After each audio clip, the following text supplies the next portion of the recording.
সব থেকে অভদ্র, উচ্ছৃঙ্খল, ম্যানারলেস জাতি হিসেবে আমার কাছে মনে হয় আমরাই পৃথিবীর সেরা। বন্ধুরা, বাংলাদেশে একটা রামের মূর্তি গড়া নিয়ে ধুন্ধুমার পড়ে গেছে এবং সেখানকার উগ্রবাদী মৌলবাদীরা তারা কিন্তু এই রামের মূর্তি তৈরি করতে বাধা সৃষ্টি করছে। আমরা হিন্দু ভাইদেরকে আগমন করছি, আপনারা বাংলাদেশে থাকেন, আপনাদের মতো থাকেন। আপনার রাম মন্দিরে পূজা করতে হয় আপনার বাসায় করেন, কিন্তু এত বড় 80 ফুট 81 ফুট 82 ফুট মূর্তি করতে পারবেন না। এই বাংলাদেশে যদি 82 ফুট মূর্তি করতেই হয় তাহলে কোনো হিন্দুদেরকে এই বাংলাদেশে ঠাঁই দেওয়া হবে না। এইটা হচ্ছে আসলে ভারত বিদ্বেষী থেকেই হচ্ছে। কারণ কি, ভারতের বাবরি মসজিদ ভেঙে রাম মন্দির তৈরি করা হয়েছিল, কিন্তু তার ইতিহাসটা তারা হয়তো জানেনই না। তারা শুধু জানেন মসজিদ ভেঙে মন্দির করা হয়েছে।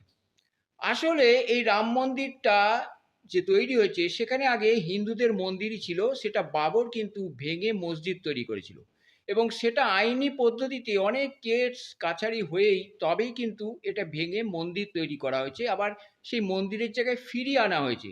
কোনো মসজিদ ভেঙে মন্দির তৈরি করা হয়নি, এই ব্যাপারটা বুঝতে হবে। কিন্তু সেটা তারা কখনোই মানতে রাজি নয়। এছাড়াও আমাদের এখানে যে অনেক মসজিদ হয়েছে, কোনো মসজিদ কোনোদিনও ভাঙা হয়নি, এমন কিন্তু ইতিহাস নেই। কিন্তু বাংলাদেশে এটা নিয়ে প্রচুর হইহট্টগোল হচ্ছে। তো আজকে আপনাদের দেখাবো যে বাংলাদেশের কে কি বলেছে এই মন্দির মানে এই মূর্তি তৈরি করা নিয়ে, আর বাংলাদেশের ভাবমূর্তিটা বিদেশে কি আছে সেটাও আপনাদের দেখাবো। তাহলেই বুঝতে পারবেন যে বাংলাদেশ এই ধর্ম করে কোথায় নেমে গেছে। তো বন্ধুরা দেখুন, প্রথমে আমি দেখাবো আপনাদের যে এই রাম মন্দিরকে ঘিরে সেখানকারই একজন হিন্দু অ্যাডভোকেট চৈতালি চক্রবর্তী, অনেকে বলছেন চৈতালি রায়, তো যাই হোক তিনি কি বলছেন আগে এটা শুনি।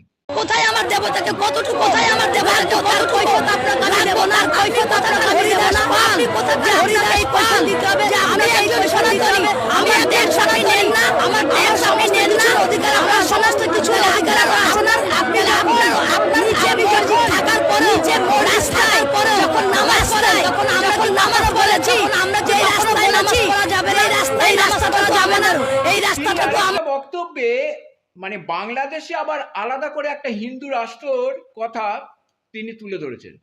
হ্যাঁ, এটা তিনি করতেই পারেন, কারণ বাংলাদেশে যেভাবে হিন্দু নিধন হয়, যেরকম হিন্দুদের উপর অত্যাচার হয়, সেক্ষেত্রে তিনি বলতেই পারেন।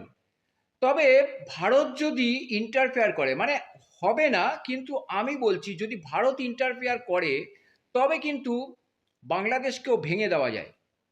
চীন কিছু করতে পারবে না, চীন কিছু করতে পারবে না, কারণ চীনেও বাংলাদেশিদের খুব ভালো চোখে দেখা হয় না। চীনে কিন্তু কোনো নামাজ পড়ার ব্যাপারে অনেক আছে, মানে বিধিনিষেধ আছে, তো আরও অনেক কিছু আছে। তো চীন কিন্তু এ ব্যাপারে কিছু করতে পারবে না, কিন্তু হবে না এটা, কারণ ভারত এ ব্যাপারে ইন্টারফেয়ার করবে না। যদি করে তবে কিন্তু বাংলাদেশও ভাগ হয়ে যেতে পারে।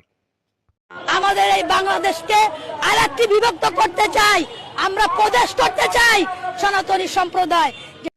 ভারত একটি হিন্দু অধ্যুষিত দেশ বলে তারা কিন্তু ভারতকে মোটেও ভালো চোখে দেখে না। পাকিস্তান যতই তাদের ওপর অত্যাচার করুক না কেন, কিন্তু পাকিস্তানকে তারা অনেক সমীহ করে চলে এবং ভালোভাবে তাদেরকে প্রতিবেশী দেশ মানে বন্ধু দেশ ভাবে। কিন্তু একটা ঘটনা বলছি, দুই ভাই বাংলাদেশি ভাই পাকিস্তানে গেছিল এবং সেখান থেকে মানে পাকিস্তানে ঢুকতে পারেনি, মানে এয়ারপোর্ট থেকেই তাদেরকে ফিরে আসতে হয়েছে। মানে তাদের ওপর জোর জুলুম করা হয়েছে, টাকা নেওয়া হয়েছে, তাও তাদের পাকিস্তানে ঢুকতে দেয়নি। এমন ঘটনা হয়েছে পাকিস্তানে। ইমিগ্রেশন অফিসার বলতেছে যে কিছু টাকা দাও তো তোমাদের পাস করে দিই। তো ওই জায়গার ভিতরে আমার বলতেছে যেমন যে একজন জনপ্রতি 500 টাকা করে দিতে, $500। তো আমি ওই জায়গার ভিতরে বলতেছি যে এত টাকা তো আমাদের হবে না। জাপানেও পাকিস্তান একটা মসজিদ বানিয়েছিল, সেটাও জাপান সরকার কিন্তু অবৈধ বলে ঘোষণা করেছে। তো সেই ভিডিওটা দেখুন। জাপানে মসজিদ বানিয়ে চরম ফেঁসে গেল পাকিস্তান। জাপানের কাওয়াগুয়ে শহরে অনুমতি ছাড়াই একটি মসজিদ বানানো হয়েছে, আর না জেনে সেই মসজিদ উদ্বোধন করে চরম বিপাকে পড়েছেন পাকিস্তানের রাষ্ট্রদূত। জাপান সরকার এটিকে অবৈধ ঘোষণা করায় রীতিমতো শোরগোল পড়ে গেছে। এবার দেখুন, বাংলাদেশিদের জাপানে নামাজ পড়তে দেওয়া হয়নি এবং শূকরের মাংস খাওয়াতে বাধ্য করা হয়েছে।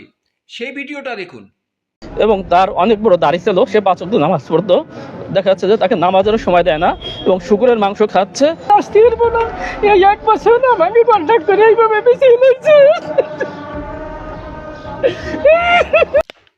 সব দেশেই পাকিস্তান, বাংলাদেশ ছাড়া ভারতকে কিন্তু অনেক সমীহ করে চলে, অনেক ভালোবাসে ভারতের নীতির জন্য।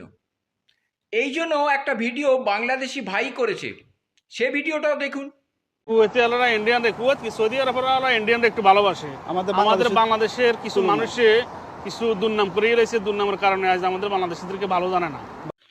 এবারে কথা হচ্ছে, ভারত কিন্তু সবসময় বাংলাদেশের পাশে আছে, তাদের সব দিক দিয়ে হেল্প করে, চিকিৎসা করতে আসে ভারতে। একদিনে ভারত যখন এই ভিসা অফিস খুলেছে, একদিনে 1,22,000 আবেদন পড়েছে ভারতে আসার জন্য, সবাই কিন্তু মেডিকেল ভিসা নিয়ে, তাহলে ভারতে চিকিৎসা করতে আসছে।